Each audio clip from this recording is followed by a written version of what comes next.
Australia looks like a dream, but can you actually afford it? You're scrolling late at night, seeing those perfect beaches, clean cities, people casually drinking coffee by the ocean, and you think, yeah, that could be my life. Higher salaries, better lifestyle, everything just works. And then you open a few tabs, check some prices, and suddenly that dream feels a little uncomfortable. Because here's the thing nobody tells you up front. Australia doesn't just pay more, it takes more. Look, I've seen this pattern over and over. People compare salaries like it's a scoreboard. Oh, minimum wage is this much, average salary is that much. And they stop there. That's the first mistake. Because income without context is like looking at the size of a wave without knowing how deep the water is.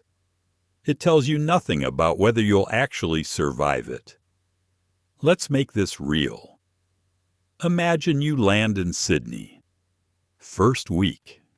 You're excited, slightly overwhelmed, trying to settle in. You open a rental app and boom, reality hits. A tiny one-bedroom apartment, easily 2,500 to 3,500 Australian dollars per month. And that's not luxury, that's just normal. If you want something close to the city or the beach, it goes even higher. So what do most people do? They compromise. Shared housing, smaller spaces, longer commutes. Because rent alone can eat 30, 40, sometimes even 50% of your income. And here's where it gets interesting. You might be earning 70,000 or even 90,000 Australian dollars a year, which sounds amazing on paper. But after taxes, you're already down significantly. Then rent kicks in, then groceries, then transport, then all the little things you didn't think about. And suddenly, that high salary feels average. Groceries. Let's talk about that for a second. Because people always underestimate food costs. You walk into a supermarket thinking, how expensive can it be? And then you pay $100 for what feels like 2 bags of basic stuff. Not fancy, not organic, just normal food. Do that every week, sometimes more, and it adds up fast. And transport? If you're not living right in the city, you're paying regularly. Public transport isn't free, and driving comes with fuel, insurance, registration. It's a system that quietly drains your budget over time. Here's the part that surprises most people.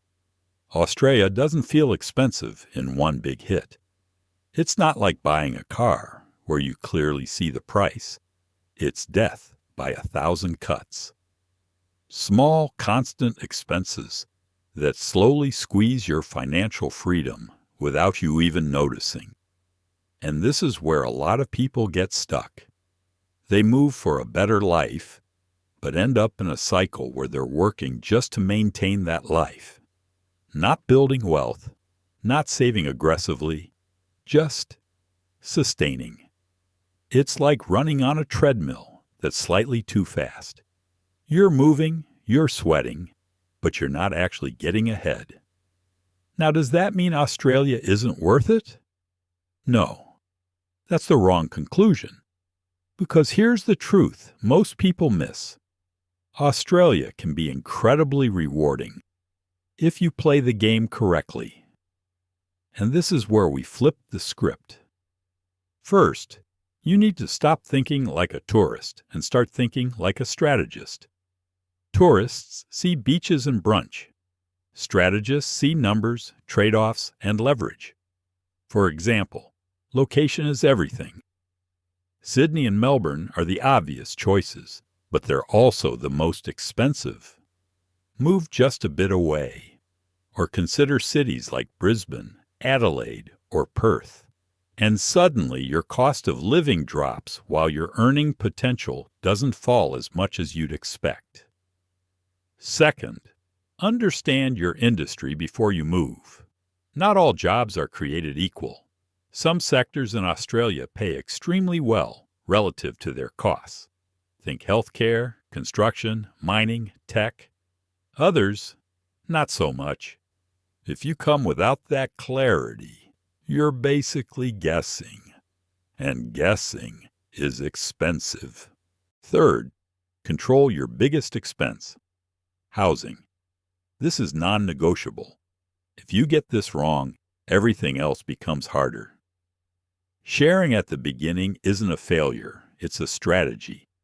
It buys you time, flexibility, and the ability to actually save instead of just surviving.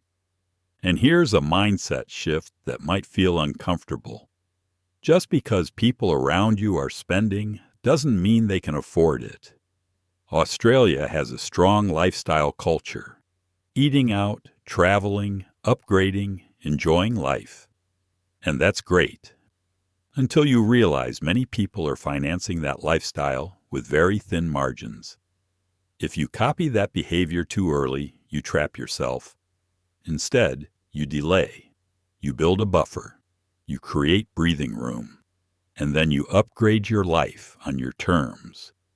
Because the real advantage of living in Australia isn't just the salary. It's the stability, the systems, the opportunities. But those only work for you if you give yourself enough financial space to take advantage of them.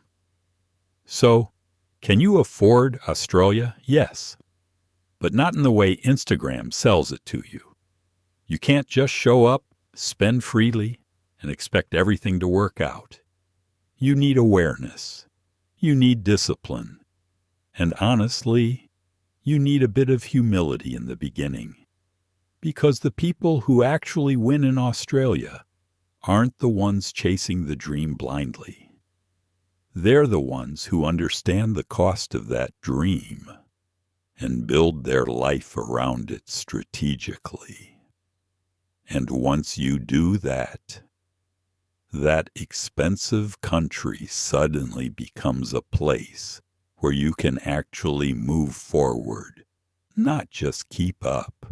If you like this video, please like and subscribe to the channel.